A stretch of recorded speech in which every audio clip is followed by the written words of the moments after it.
va vous présenter dans un instant toutes ces personnes, tous ces gens qui ont un parcours et des aventures extraordinaires à nous conter de Parada. Mais comme nous avons également un autre groupe invité qui s'appelle Nadara et que les deux se croisent et s'entremêlent souvent avec Alexandra qui nous parlera également de l'aventure de ce groupe. Ça va Alexandra ? Ça va. Ils nous ont proposé de nous jouer quelques morceaux pour donner un peu de chaleur à ce plateau. Alors tout de suite, je vous demande d'encourager Nadara qui va nous emmener dans ces musiques Tziganes et sur ces chemins de Tziganes dont nous allons parler tout au long de la soirée. Nadara.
Nadara. Merci, bah oui, ça chauffe. Hein. On va les retrouver un petit peu plus tard. Milou Doukili, bonsoir. Prends un micro. Un petit mot avant qu'on rentre dans le vif du sujet. Qu'est-ce que ça évoque pour toi, cette musique ? Une Roumanie méconnue, mais heureusement, elle est là avec nous. Des gens qui voyagent pour transporter une culture qu'ils ne renient pas. C'est de la musique, ça complète tout ce qu'on amène nous à côté. Il y a une promesse qu'on leur a faite, c'est d'aller faire du cirque dans leur village. Et on leur a demandé de venir dans notre centre pour amener de la musique à Bucarest quand on retournera chez nous. C'est 1 année et demie d'amitié avec Alexandra que j'ai rencontrée en Italie donc, et qui jouait avec d'autres groupes. Elle m'a raconté son histoire de voyage avec ses roulottes. Je lui ai dit que nous, on rêvait d'avoir des roulottes, mais qu'on ne les avait pas à l'époque. Et aujourd'hui, on est à Musique Métis. Donc merci à Nadara de nous avoir supportés, accompagnés et d'avoir mis la qualité dans nos rêves. C'est une aventure qui est venue de R198, l'association, voilà, en partenariat avec Musique Métis, le festival. Mais les Anges Rebelles ont en effet accueilli Parada dans le quartier de Mireuil. Vous êtes une association d'artistes ? Voilà, c'est un collectif d'artistes qui travaille dans un quartier en renouvellement urbain. Et on travaille dans la rue. Qu'est-ce que ça a apporté, Parada ? Ça a provoqué des choses, en tout cas. Ah oui, absolument. Mais la collaboration, elle a commencé il y a déjà 3 ans avec Jacques Pasquier et les Gamins de la rue. On avait déjà eu en résidence les Moléqués des Rois, il y a maintenant 3 ans. Puis les Voukoum l'année dernière. Oui. Et c'est vrai que ces résidences ont toujours été d'une très très grande richesse et d'une très grande ouverture pour les enfants. Mais je dois dire que cette année, avec l'arrivée de la Fondation Parada et les Arts du Cirque, on a passé un cap et une ouverture beaucoup plus grande, parce que les années précédentes, il s'agissait de musique. Et là, la diversité des propositions a amené un très grand nombre d'enfants à participer. Alors justement, je voudrais que Daniel, qui est jongleur équilibriste qu'on a vu. Daniel, d'accord. Jongleur équilibriste qu'on a vu tout à l'heure. Oui, parce qu'ils ont interverti, ils changent de place. Je voudrais que tu nous parles de l'expérience à Mireuil. On t'a vu en action avec les masses, etc. Est-ce que tu as réussi à entraîner quelques enfants parce que c'est difficile, le jonglage, ça nécessite beaucoup d'heures d'apprentissage. Tu as réussi à leur faire passer quelques techniques? Il faut demander à eux. Ah, oui, mais je te demande à toi, tu as pu constater. Ils sont là et ouais. je suis sûr que ce soir, ils vont... Alors là, visiblement, ça a marché. On a utilisé le même instrument, comme moi aussi j'ai utilisé quand j'étais comme eux. Et maintenant, c'est moi qui je donne le même instrument que moi j'ai appris. C'est pas trop impressionnant au départ on fait passer des techniques simples, il y a des choses assez accessibles. Si tu as envie à faire, tu le fais même si tu n'as pas la technique. Ah oui? Ah bah oui. Quand tu as envie à faire des choses, c'est le plaisir, c'est juste tu le fais. Je voulais remercier Kalou qui est là, qui est un clown. Je voulais remercier Cirque en scène de Niort parce que ça a été la première étape. Et je dirais qu'il y a une expression qui dit chez nous, c'est eux qui ont essuyé les plâtres.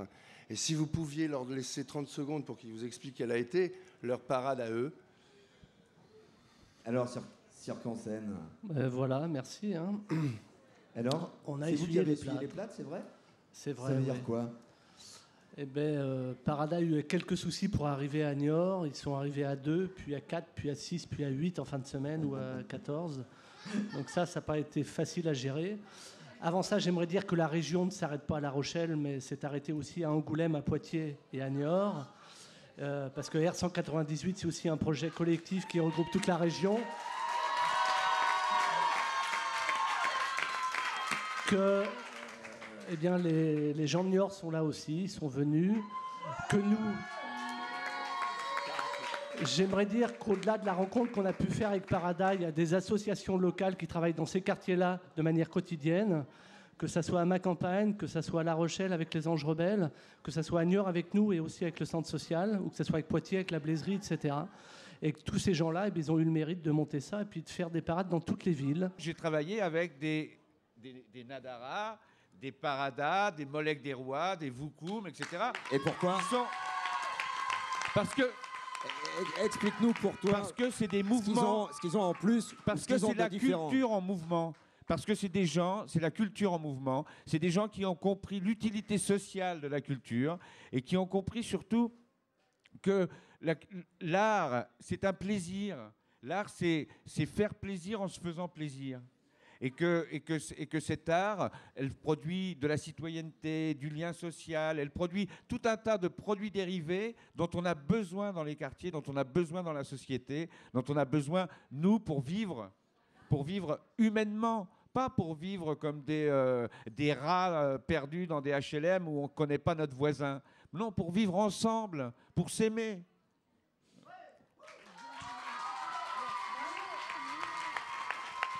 Bon, il en parle bien, Alexandra. Il en parle bien. Oui, c'est tout à quasiment fait. de la poésie automatique quand il évoque ce que vous lui procurez. Comment vous avez rencontré la culture zigane? Je dirais que est-ce qu'on peut dire que vous avez fait le chemin à l'envers? Oui, pratiquement, puisque je suis partie de France avec des chevaux et des roulottes. C'était un choix de vie un peu à part. Et oui, dans le voyage... Il faut y croire quand même un peu au départ. Hein. Et dans le voyage, j'ai rencontré beaucoup de tziganes. Le but pour vous, c'était d'aller à la rencontre des tziganes en Roumanie, dans les pays de l'Est? C'était pas spécialement la rencontre des tziganes, c'était aller à la rencontre des gens. C'est-à-dire, plus voyager, j'aimais beaucoup voyager, j'étais avec un groupe qui aimait voyager, mais plus voyager pour atteindre une destination, mais pour vivre le voyage vraiment humainement, avec toutes les rencontres qui se passent tout au long du voyage. Donc au début, la roulotte, le cheval. Voilà. Et ensuite et l'Italie, donc des rencontres en Italie, après la rencontre avec Miloud par des amis communs, la Slovénie, la Hongrie et finalement la Roumanie, où en fait j'ai été accueillie donc, dans un quartier Rome.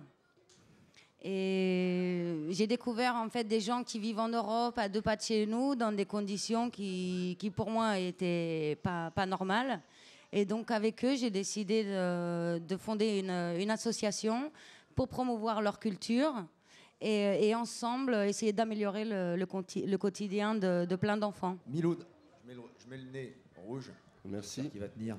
Pour terminer, où en est l'association?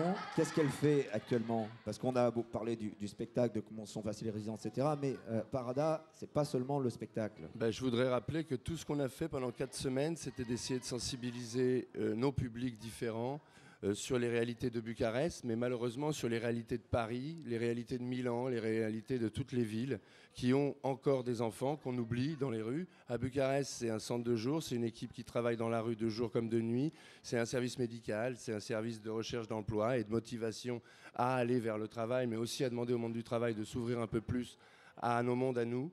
Mais à Paris, c'est un travail dans les camps de Rome. En Italie, c'est dans les prisons ou dans la rue. C'est malheureusement un souci européen aujourd'hui.